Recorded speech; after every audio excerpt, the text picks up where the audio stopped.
Hello, मैं हूँ विनय कुमार गुप्ता। आप सभी का स्वागत है हमारे YouTube channel point to be noted में। अगर वीडियो आपको अच्छी लगे तो लाइक करिए, शेयर करिए। अगर आप चैनल पर नए हैं तो चैनल को सब्सक्राइब करें। वीडियो का अगला नोटिफिकेशन प्राप्त करने के लिए बेल आइकन को ज़रूर दबाएं। वीडियो को पूरा एंड तक देखें। इसके पहले लेक्चर में हम लोगों ने देशांतर रेखाओं के बारे में अध्ययन किया था। उसके अंतर्गत आने वाली जो भी देशांतर रेखाएं हैं उनके बारे में हम लोगों ने चर्चा किया था। अब हम आते हैं पृथ्वी के ताप कटिबंध। तो हमारा नया टॉपिक है पृथ्वी के ताप कटिबंध। बहुत ही इंटरेस्टिंग है। तो पृथ्वी के ताप कटिबंध टेम्परेचर जोन्स ऑफ अर्थ के बारे में हम जान लेते हैं। तो पृथ्वी के ताप कटिबंध को 3 भागों में विभाजित किया गया है। कितने? 3 ताप कटिबंधों में विभाजित किया गया है। कहीं कहीं 5 कटिबंधों में विभाजित किया गया है। तो हम आगे बताएंगे कैसे 5 भागों में ताप कटिबंधों को विभाजित किया गया है। लेकिन मेनली जो होता है वो ताप कटिबंध 3 ही होता है। तो पहला हमारा है उष्ण कटिबंध, ट्रॉपिकल जोन। तो उष्ण कटिबंध को देख लेते हैं। अगर हम कर्कवृत्त और मकरवृत्त को देखें तो कर्कवृत्त और मकरवृत्त के बीच की जितनी भी अक्षांश रेखाएं होंगी तो उस पर सूर्य जो है, सूर्य का जो किरण है, सूर्य का जो प्रकाश है वो वर्ष में कम से कम एक बार ठीक सिर के ऊपर होता है। तो इसी कर्कवृत्त और मकरवृत्त के सभी अक्षांशों पर सूर्य जो है वर्ष में कम से कम एक बार ठीक सिर के ऊपर होता है। इसी वजह से जो है यह क्षेत्र क्या होता है, ज़्यादा गर्म होता है, ज़्यादा गर्मी प्राप्त करता है, जिसकी वजह से वहाँ गर्मी ज़्यादा होता है। इसी क्षेत्र को कहते हैं उष्ण कटिबंध। या हम सीधी भाषा में कह सकते हैं कि जो कर्क रेखा है व मकर रेखा है उसके बीच का जो क्षेत्र होता है वही उष्ण कटिबंधीय क्षेत्र कहलाता है। अब उष्ण कटिबंधीय क्षेत्र हम मैप से देख लेते हैं, पृथ्वी के ग्लोब से देखते हैं। ये है हमारा पृथ्वी। तो यहाँ पर हमने बताया कि ये जो रेड कलर का जोन दिख रहा है यही है उष्ण कटिबंधीय। तो उष्ण कटिबंधीय मैंने क्या बताया था कि कर्क रेखा और मकर रेखा के बीच का जो क्षेत्र होता है वही उष्ण कटिबंधीय क्षेत्र होता है। तो हम यहाँ पे देख रहे हैं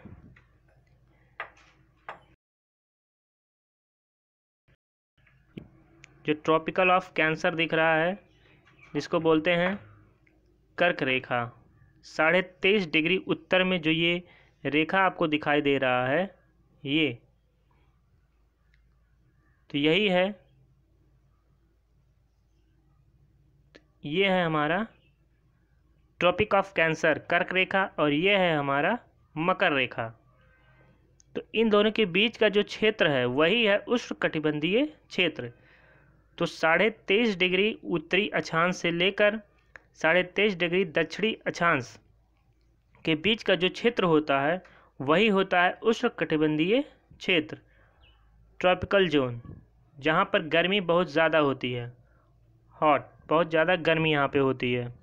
क्योंकि सूर्य की किरणें जो होती हैं यहाँ पर वर्ष में एक बार कम से कम जो होती है वो सीधे पड़ती है। मतलब सूर्य जो होता है वो एकदम ठीक सिर के ऊपर होता है वर्ष में एक बार। अगला है हमारा शीतोष्ण कटिबंध।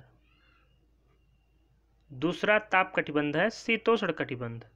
तो शीतोष्ण कटिबंध या सब ट्रॉपिकल जोन क्या होता है, तो 23.5 डिग्री उत्तर से लेकर 66.5 डिग्री उत्तर तक, या अगर हम दक्षिण की बात करें तो 23.5 डिग्री दक्षिण से लेकर 66.5 डिग्री दक्षिण तक सूर्य ऊपर नहीं चमकता है। इसलिए यहाँ साधारण तापमान रहता है, ना अधिक गर्मी होती है और ना ही अधिक सर्दी होती है। तो ये जो क्षेत्र हुआ वो शीतोष्ण कटिबंध कहलाता है। ये वाला जोन हमारा जो है 23.5 डिग्री उत्तरी अक्षांश, यहाँ से लेकर यहाँ तक, एक उत्तर की बात करें तो यहाँ से लेकर यहाँ तक, और इसके बीच का जो क्षेत्र होगा। और दक्षिण की बात करें तो 23.5 डिग्री जो हमारा मकर रेखा है उससे लेकर 66.5 डिग्री का जो अक्षांश रेखा है उसके बीच का जो क्षेत्र होगा वो किस में आएगा? शीतोष्ण कटिबंधीय क्षेत्र में। तो ये चीज़ आप याद रखिए, शीतोष्ण कटिबंधीय जो क्षेत्र है वो 23.5 डिग्री उत्तर से लेके 66.5 डिग्री उत्तर तक होता है, और दक्षिण में जो है 23.5 से दक्षिण अक्षांश से लेके 66.5 डिग्री दक्षिण अक्षांश के बीच का जो क्षेत्र होता है वही होता है हमारा शीतोष्ण कटिबंधीय क्षेत्र। आपको इससे तो आपको समझ में आ गया होगा इस चित्र को देख के कि शीतोष्ण कटिबंध क्षेत्र कौन सा है और उष्ण कटिबंधीय क्षेत्र कौन सा है। और हमारा अगला कटिबंध है तीसरा, वो है शीत कटिबंध, कोल्ड जोन। इसी को फ्रिजिड जोन भी कहते हैं। तो ये कहाँ से कहाँ तक होता है? ये होता है 66.5 से लेकर 90 डिग्री उत्तरी गोलार्ध में और 66.5 से लेकर 90 डिग्री दक्षिणी गोलार्ध में। सूर्य की किरणें तिरछी पड़ती हैं हमेशा, और 6 महीने का दिन व 6 महीने की रात भी होती है यहाँ पर ध्रुवों पर। यहाँ पर बहुत ठंड पड़ती है, इसीलिए इसे क्या कहते हैं? शीत कटिबंध कहते हैं। तो कहाँ से कहाँ तक? 66.5 डिग्री उत्तरी अक्षांश से लेकर 90 डिग्री उत्तरी अक्षांश, जिसको 90 डिग्री उत्तरी ध्रुव भी बोल सकते हैं। तो 90 डिग्री पर उत्तरी ध्रुव का पॉइंट मिल जाता है। तो ये उत्तरी गोलार्ध की बात हुई। अब हम दक्षिणी गोलार्ध में अगर आते हैं तो 66.5 डिग्री दक्षिणी अक्षांश से लेकर 90 डिग्री दक्षिणी अक्षांश तक या दक्षिणी ध्रुव तक जो क्षेत्र होगा वो शीत कटिबंध में आएगा, क्योंकि यहाँ पर सूर्य की किरणें क्या होती हैं? तिरछी पड़ती हैं, जिसकी वजह से यहाँ पर गर्मी बहुत कम होती है और ठंड बहुत ज़्यादा होती है। इसी वजह से इसे कहते हैं शीत कटिबंध, शीत कटिबंधीय क्षेत्र। इसमें एक उत्तरी शीत कटिबंध होता है, एक दक्षिणी शीत कटिबंध। तो हमने क्या कहा था कि कहीं कहीं 5 जोनों में भी डिवाइड किया गया। तो अगर हम शीत कटिबंध को 2 जोन मान लें, उत्तरी शीत कटिबंध और दक्षिणी शीत कटिबंध, दो यहाँ पे हो गया।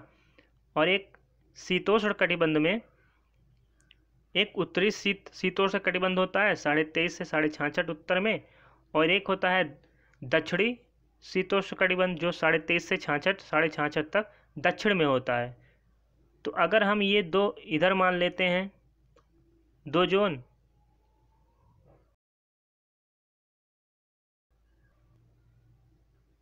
और 2 जोन हम यहाँ पे मान लेते हैं उत्तरी शीत कटिबंध और दक्षिणी शीत कटिबंध। तो 2 यहाँ पे हो गया और 2 यहाँ पे हो गया, 4, और एक ऊपर जो है उष्ण कटिबंध। तो कुल मिला के 5, कहीं कहीं 5 कटिबंधों में भी बांटा गया है, लेकिन मेनली जो होता है 3 ही जो है कटिबंध ताप कटिबंध होते हैं। तो शीत कटिबंध देख लेते हैं मैप में। ये पृथ्वी है हमारी, तो शीत कटिबंध कौन सा है? हमने कहा कि 60 डिग्री उत्तरी अक्षांश से 90 डिग्री जो है उत्तरी अक्षांश तक या नॉर्थ पोल तक, ये हमारा जो क्षेत्र है ये शीत कटिबंध में आता है। और इसी तरह हम दक्षिण में जाएं तो 66.5 डिग्री दक्षिणी अक्षांश से लेकर साउथ पोल तक 90 डिग्री दक्षिणी अक्षांश तक, ये जो हमारा क्षेत्र है इसको कहते हैं शीत कटिबंधीय क्षेत्र। तो आई होप आपको बहुत अच्छे तरीके से इसको समझ में आ गया होगा कि उष्ण कटिबंध किसको कहते हैं और शीतोष्ण कटिबंधीय क्षेत्र क्या है और शीतोष्ण और शीत कटिबंध क्षेत्र कौन सा है। तो आप अगर पृथ्वी का मैप देखेंगे तो पृथ्वी के मैप से आप अच्छे तरीके से समझ सकते हैं उसको, उसमें कोई कन्फ्यूज़न नहीं होना चाहिए। अब अगला हमारा है मानचित्र या नक्शा, मैप क्या होता है। जैसे एक ग्लोब है, ग्लोब क्या होता है? पृथ्वी का एक छोटा सा वास्तविक प्रतिरूप है ग्लोब। परंतु जब हम पृथ्वी की सतह या किसी एक भाग को चपटी सतह पर दर्शाते हैं, मतलब कि 2D में अगर हमारा प्लेन है, प्लेन जो 2D में है उसमें हम पृथ्वी को दर्शाएंगे तो हमारा वो क्या कहलाएगा, वो मानचित्र कहलाएगा। लेकिन ग्लोब क्या होता है, वो 3D में होता है, उसकी लंबाई चौड़ाई ऊंचाई तीनों होती है, तो उसे हम मानचित्र नहीं कहेंगे। लेकिन वही चीज़ अगर हम 2D पेपर में जो 2D में है उस पर चपटी सतह पर दर्शाएंगे तो उसको क्या कहेंगे, हम मानचित्र कहते हैं। तो ये अंतर होता है ग्लोब और मानचित्र में। मानचित्र के द्वारा हम पृथ्वी के एक छोटे क्षेत्र या बड़े क्षेत्र या फिर कुछ तथ्यों को दर्शाते हैं। तो मानचित्र पर हम क्या दर्शाते हैं, पृथ्वी पर जो देश हैं, छोटे छोटे शहर हैं, उन सबको दर्शाया जाता है मानचित्र में। जब बहुत सारे मानचित्र एक साथ दर्शाया जाता है तो उसको हम क्या कह देते हैं, एटलस। आप देखोगे मार्केट में एटलस भी मिलता है, तो उसमें क्या होता है, कई सारे मानचित्रों को एक साथ दर्शाया गया है, तो वो हमारा क्या होगा, एटलस होगा, जिसमें एक साथ कई सारे मानचित्र दर्शाए गए हैं।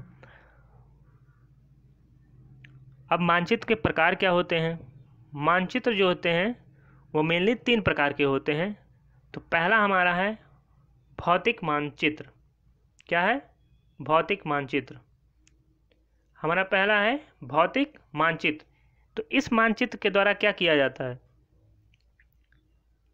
उसके जो पृथ्वी पर पर्वत हैं, पठार हैं, मैदान हैं, जलाशय हैं, जैसी जो प्राकृतिक आकृतियाँ होती हैं उन्हीं को भौतिक मानचित्र में दर्शाया जाता है। तो भौतिक मानचित्र में जो भौतिक स्वरूप है पृथ्वी पर, जैसे पर्वत, पठार, मैदान, जलाशय, ये सभी प्राकृतिक आकृतियाँ, इसको दर्शाया जाता है भौतिक मानचित्र में। और राजनीतिक मानचित्र में क्या होता है,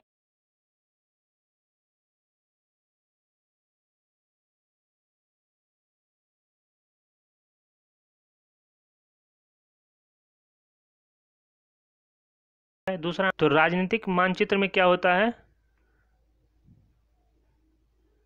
यह मानचित्र विश्व के देशों, उनकी सीमाओं, देशों और उनके राज्यों, नगरों एवं गांवों और उनकी सीमाओं को दर्शाया जाता है। मतलब कि देश की सीमा हो, चाहे देश के अंदर आने वाले जो राज्य हों उनकी सीमाएं हो, चाहे राज्यों के अंतर्गत आने वाले जो नगर हैं, गांव हैं, उनकी सीमाओं को जो दर्शाया जाता है वो राजनीतिक मानचित्र में दर्शाया जाता है। तो ये राजनीतिक मानचित्र और भौतिक मानचित्र में अंतर है। अगला है हमारा थीमैटिक मानचित्र। थीमैटिक मानचित्र क्या होता है, इन मानचित्रों के द्वारा कुछ विशेष जानकारी, जैसे कौन सा वर्षा क्षेत्र है, तो कौन सा वर्षा क्षेत्र है, कौन सा वनस्पति क्षेत्र है, कौन सा औद्योगिक क्षेत्र है, सड़क कहाँ पर है, रेल मार्ग कहाँ पर है, इन सब चीज़ों को दर्शाने के लिए कौन सा मानचित्र उपयोग होता है, थीमैटिक मानचित्र। थीमैटिक मानचित्र के द्वारा हम जो जलवायु परिवर्तन से रिलेटेड चीज़ें होती हैं, वर्षा क्षेत्र, जलप्रपात वाले क्षेत्र, वनस्पति वाले क्षेत्र, तो इस टाइप के जो क्षेत्र होते हैं मानचित्र पर दर्शाए जाते हैं, तो वो थीमैटिक मानचित्र होते हैं। तो ये 3 चीज़ आप इसको पढ़ लीजिए, ये तीनों चीज़ में अंतर क्या क्या है। अब मानचित्र के घटक क्या हैं। मानचित्र के 3 घटक होते हैं। पहला है दूरी, दूसरा है हमारा दिशा, तीसरा है प्रतीक। तो मानचित्र में हम क्या दर्शाते हैं, दूरी दर्शाते हैं कि एक देश दूसरे देश से कितनी दूरी पर है, तो उसको पैमाना मान लेते हैं कि 1 सेंटीमीटर बराबर इतने किलोमीटर। तो मानचित्र का एक घटक हुआ ना, दूरी।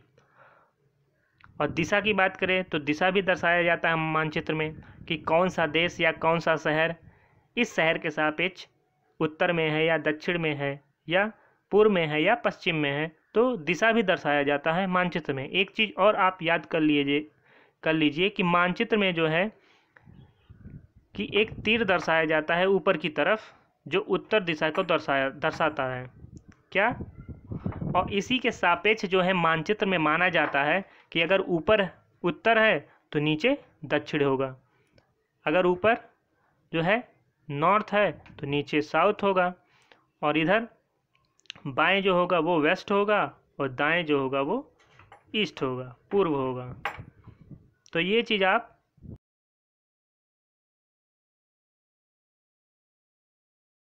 एक चीज़ ऊपर की तरफ दर्शाया जाता है जो उत्तर की दिशा को बताता है बस, और इसके अलावा नहीं दर्शाया जाता है। उसके आधार पर मान लेते हैं कि अगर ऊपर उत्तर है तो नीचे जो होगा वो दक्षिण होगा, और बाएं में जो होगा वो पश्चिम होगा, और जो दाएं पर होगा वो पूर्व होगा। तो ये एक चीज़ आप याद रखिए मानचित्र में। और प्रतीकों के रूप में भी दर्शाया जाता है। पहाड़ है तो पहाड़ को ऐसे दर्शाते हैं। तो अलग अलग प्रतीकों से भी मानचित्र में दर्शाया जाता है। तो ये मानचित्र के घटक हैं, दूरी, दिशा और प्रतीक। ये तीनों चीज़ याद रखिए। ये पूछ सकता है कि मानचित्र के 3 घटक दे देगा, पूछ लेगा इसमें से कौन सा मानचित्र के घटक नहीं है, तो इसके अलावा जो होगा वही नहीं होगा। अब हम कुछ महत्वपूर्ण क्वेश्चन हैं, 5-6 महत्वपूर्ण क्वेश्चन हैं, उसको लेके आए हैं, आप देख सकते हैं उसको। पहला है हमारा, प्रकाश वर्ष से मापा जाता है। पहला है दिशा, दूसरा दूरी, तीसरा है सी समय, और डी है हमारा सूर्य के प्रकाश की तीव्रता। तो इसमें जो है जो प्रकाश वर्ष है इससे इंगित होता है कि ये समय का है, लोग समय को ही मारेंगे, लेकिन इसका सही आंसर है दूरी। क्या है? दूरी। तो पहले का सही आंसर होगा दूरी। तो प्रकाश वर्ष से क्या मापा जाता है? दूरी को मापा जाता है। ये चीज़ आप याद रखिएगा। इसमें बहुत लोग कन्फ्यूजन हो जाते हैं कि प्रकाश वर्ष दिया है तो वर्ष का मतलब क्या है, ये समय को दर्शाएगा। तो ऐसा नहीं है, प्रकाश वर्ष से क्या नापा जाता है? दूरी को नापा जाता है। अगला है हमारा, किन 2 ग्रहों का घूर्णन पूर्व से पश्चिम की तरफ होता है? मिलनी जो होते हैं ग्रह वो पश्चिम से पूरब घूमते हैं, लेकिन कौन से ऐसे 2 ग्रह हैं जो जिनका घूर्णन जो होता है वो पूर्व से पश्चिम की तरफ होता है? पहला है पृथ्वी बुध, दूसरा है पृथ्वी शुक्र, तीसरा है शुक्र अरुण, चौथा है हमारा अरुण और शनि। तो इसका सही आंसर क्या होगा? कमेंट करिए। तो इसका सही आंसर होगा ऑप्शन सी, शुक्र और अरुण। इनका घूर्णन जो होता है पूर्व से पश्चिम की तरफ होता है। अगला है हमारा, पलायन वेग का मान कितना होता है? पलायन वेग का मान कितना होता है? पहला है 11.2 मीटर पर सेकेंड, दूसरा है 11.2 किलोमीटर पर सेकेंड, तीसरा है 11.2 किलोमीटर पर घंटा, चौथा है 11.2 मीटर प्रति घंटा। तो इसको कमेंट करिए कौन सा सही होगा इसका। तो पलायन वेग का मान जो होता है वो सही आंसर है इसका 11.2 किलोमीटर पर सेकेंड। पलायन वेग कितना होगा? 11.2 किलोमीटर पर सेकेंड होगा पलायन वेग। चौथा है हमारा, जो आकाशीय पिंड मंगल और बृहस्पति की कक्षाओं के बीच में पाए जाते हैं उन्हें क्या कहा जाता है? तो वो कौन से आकाशीय पिंड हैं जो मंगल और पृथ्वी की कक्षाओं में पाए जाते हैं और उन्हें क्या कहा जाता है? पहला ऑप्शन है हमारा उल्का पिंड, दूसरा है हमारा बौने ग्रह, तीसरा है क्षुद्र ग्रह, चौथा है धूमकेतु। कमेंट करिए इसके क्या आंसर होगा। तो इसका सही आंसर है ऑप्शन सी, क्षुद्र ग्रह। क्षुद्र ग्रह मंगल और बृहस्पति ग्रहों के बीच में पाए जाते हैं। अगला है, लघु सौर तंत्र के नाम से जाना जाता है। तो लघु सौर तंत्र के नाम से किस ग्रह को जाना जाता है? पहला ऑप्शन है मंगल, दूसरा है शनि, तीसरा है बृहस्पति, चौथा है अरुण। सही आंसर क्या होगा इसका? सही आंसर इसका है बृहस्पति। बृहस्पति को लघु सौर तंत्र कहा जाता है। ये चीज़ आप याद रखिएगा। वीडियो यहीं पर समाप्त होती है। अगर वीडियो आपको अच्छी लगी तो लाइक करिए, शेयर करिए। अगर आप चैनल पर नए हैं तो चैनल को ज़रूर दबाएं। तब तक के लिए धन्यवाद।